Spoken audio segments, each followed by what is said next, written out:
Olá, tudo bem com vocês? Hoje a gente vai entrevistar o Pedro Medeiros. Tudo bem, Pedro? Tudo bem, Bia? É um prazer estar aqui com vocês. O prazer é meu. Então, a gente queria conhecer um pouco mais de você e você contar sobre o seu personagem, seu processo criativo, né, sobre o projeto para você. Então, começa falando um pouquinho de você pra gente. Tá certo. Eu me formei aqui na oficina de atores, né? Há um tempo, mas acho que aproximadamente 2 anos. Depois, logo após a conclusão, fui chamado para integrar o grupo TES. E desde então a gente vem desenvolvendo algumas atividades, leituras, ensaios, algumas apresentações nos encerramentos de términos mesmo da oficina.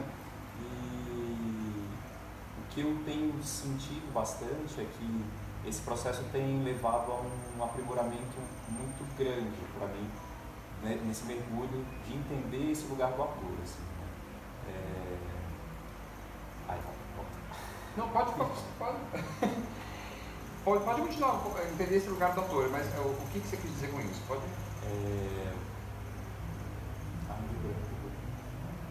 Não tem problema, o branco faz parte, é assim. Você estava falando que o projeto ele veio um pouco para você descobrir, entender mais o lugar do ator nessa quarentena e no projeto. Na verdade, acho que assim, a minha relação com o teatro, ela começa assim muito cedo, né? Eu me lembro que quando eu estava na escola em Brasília, eu sou de Brasília, e teve uma oportunidade lá, a gente tinha um sistema que eram escolas classes e escolas parques. E nessas escolas parques tinham inúmeras atividades, né? Entre elas, a gente tinha teatro. E eu me lembro a primeira vez que eu subi no palco. E me vi lá em cima e olhei e percebi que aquele lugar era um lugar diferente. Era um lugar muito especial, muito único. E fiquei com aquilo, né? Essa experiência passou, eu tive uma outra trajetória. Eu sou médico, eu me formei em medicina, eu trabalho já há mais de 20 anos na medicina, mas num determinado momento da minha carreira eu percebi que era muito importante procurar me aprimorar na comunicação, né? Melhorar a forma de me comunicar com meus pacientes, com familiares e principalmente entender o lugar do não verbal, né? Assim, a comunicação ela é muito mais não verbal do que verbal, ela é muito mais uma questão até de expressão, de tonalidade, de postura corporal, do que alguma coisa necessariamente dita pela linguagem oral. E foi aí que eu decidi procurar a formação no teatro. Inicialmente era com esse intuito, né? E depois disso eu me apaixonei pelo teatro, me envolvi em todas as montagens que pude na oficina. Depois tive a oportunidade de fazer outras peças, assim, foi muito interessante. A Adriana, né, Gilisane, foi minha professora aqui, colega agora, que eu tenho o maior orgulho de poder dizer isso, me convidou para participar da Revolução dos Bichos, um texto do George Orwell, e nesse caminho a gente chegou a estruturar e participar do grupo TES. No TES eu tenho, além da minha função, digamos, de ator, por conta da minha formação musical, eu tenho mais de 15 anos de canto coral, estudei música no conservatório, eu ajudo muito nessa parte das trilhas, né? Então nesse projeto agora que é o Quarentens, boa parte do que é sonorização, de busca de trilha, eu contribuí. Então a música veio antes da atuação? Bem antes. A música é uma coisa que vem aí já há mais de 20 anos. Tá bom? E o Quarentens foi isso, né? A gente meio que recluso e isolado por conta da pandemia, sem a possibilidade de se encontrar presencialmente, sem espaços para poder apresentar algum trabalho, nós decidimos partir para essa aventura virtual. E foi um processo de criação coletiva, né? Desde o início a ideia é que nós falássemos sobre o que está se passando, né? Sobre os dramas e todas as digamos, situações inusitadas que o isolamento tem nos feito passar. E nós percebemos também desde o início que essa alternativa seria uma alternativa que provavelmente precisaria ser viável por um tempo, que no nosso país provavelmente vai demorar um pouco mais, por todas as incongruências, né, administrativas que a gente sabe que existem. Agora uma pergunta, só fugindo um pouco do personagem, você pessoalmente, para você a quarentena ela foi muito impactante positivamente ou negativamente? Então, a quarentena, ela... Tirando a parte de atuar, que a gente, né, é diferente a forma de atuar hoje, agora, né, na quarentena, mas você, Pedro, então, para você foi... A quarentena vem sendo um desafio, assim, acho que eu falo de se reinventar diariamente, Bira, porque, por exemplo, para mim especificamente, eu não parei nem um dia da quarentena, né? Como eu sou médico e a minha especialidade é terapia intensiva, eu trabalho em UTI, então, por exemplo, as férias que eu teria esse ano, elas foram suspensas, a carga de plantões aumentou muito, então, diferentemente das pessoas que tiveram que ficar só em casa, sob esse ponto de vista, eu tive que sair mais de casa para ir mais para o hospital e trabalhar mais no hospital. Então, tem sido uma arte mesmo conseguir conciliar as demandas que a gente está tendo do ponto de vista de atender as questões de saúde e, ao mesmo tempo, conciliar com a família, conciliar com os amigos, conciliar com o teatro também.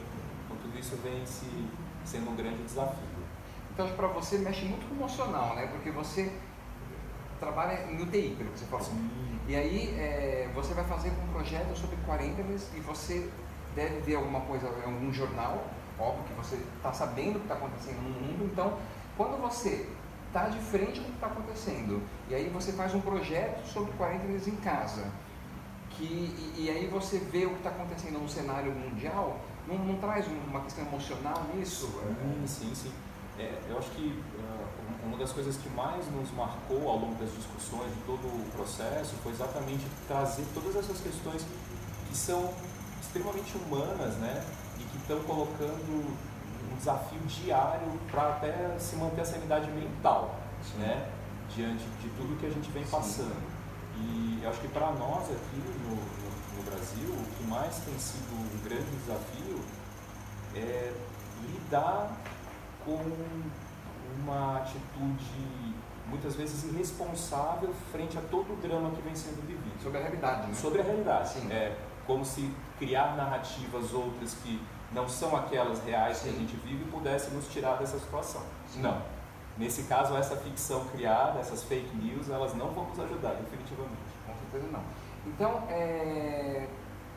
conta pra gente um pouco, depois eu vou, no final, se você estiver confortável para isso, você deixa uma mensagem, porque não tem como você, trabalhando então de frente numa linha assim tão bonita, né, principalmente agora, não tem como você não deixar uma mensagem pra gente no final. Então, se você quiser já pensar nisso, mas antes, podia contar pra gente sobre o seu personagem, o processo criativo. Certo. Então, eu faço o Eduardo. O Eduardo, ele é um jovem, um preparador físico. Ele se encontrou com a Natália um pouco antes da pandemia. A Natália é uma mulher mais velha. Ele é um cara que quer levar a vida de uma forma boa, que larga a toalha lá, não baixa a tampa da privada, fica só deitado. Ele acha que a Natália é mais ou menos ele faz uma contra-transferência aí com a mãe dele, eu acho, porque ele quer que ela meio que cuide de tudo. Mas ele a vê como uma figura de muita segurança, né, de respeito, e só que a relação acaba tendo as suas tensões, né? Ele está o tempo inteiro dando aula, agora as aulas online, acaba sendo assediado pelas alunas, isso gera um ciúme por conta da Natália. A Natália já tinha sido, digamos, ela tinha sido abandonada pelo primeiro marido, então fica toda essa relação meio conturbada entre os dois aí. Ela tem ciúmes, então? Ela tem bastante ciúmes. Mas o personagem trai ela ou não? Ele não trai, mas sempre tem aquele clima que fica no ar. E a todo momento, eu acho que essa coisa dessa relação que é feita quase de uma contra-transferência, ele se sente também um pouco oprimido, né? Que ela está controlando, então, e você está confinado o tempo inteiro dentro de um ambiente, então isso é bastante difícil. Legal. E para construir o seu personagem, na verdade, ele não teve nada a ver com a sua profissão. Não teve nada. Então sempre foi uma forma até de você fugir um pouco. De uma certa forma, sim, mas eu trouxe coisas da minha realidade, porque, por exemplo, no meu dia a dia, eu procuro praticar atividade física, é uma das coisas que me ajuda a manter até a sanidade mental. Não, eu acho que é terapêutico isso, sim, né? Para mim para você também, né? E eu, por exemplo, fiz muita aula online, né? Então eu tinha um professor que me dava aula online. Sim. Então, de uma certa forma, eu busquei elementos disso, de como era esse processo, né? Até na composição do cenário, né? De transformar o texto numa realidade para ser encenado. Bom, eu queria agradecer o seu tempo, o seu carinho de você estar aqui com a gente, de conhecer mais de você, do seu personagem. E aí, se você estiver confortável e quiser deixar para a gente uma mensagem para todo mundo, fica à vontade. Se você quiser falar alguma coisa, mandar uma mensagem, lembrando aquilo que você falou sobre a visão de alguns políticos, né, também não podemos generalizar, mas a visão de alguns políticos versus realidade. Se você quiser deixar uma mensagem, eu acho que vai contribuir a todas as pessoas que estão passando por esse problema ou que perdem entes, assim, eu acho que vai agregar bastante. Bem, eu que te agradeço demais pelo espaço e assim, acho que o que a gente precisa é ter muita consciência de que, primeiro, essa pandemia não é uma gripezinha. Essa doença é uma doença muito séria. A gente precisa continuar se cuidando. Não existe essa questão de saúde versus economia. As duas coisas estão ligadas. Não se pode brincar com a vida das pessoas.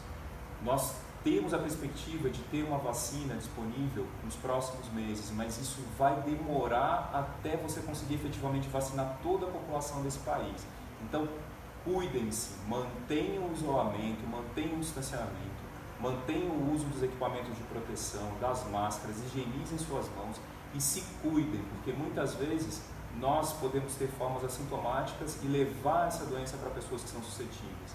Então, por favor, continuem se cuidando. Muito obrigado a todos.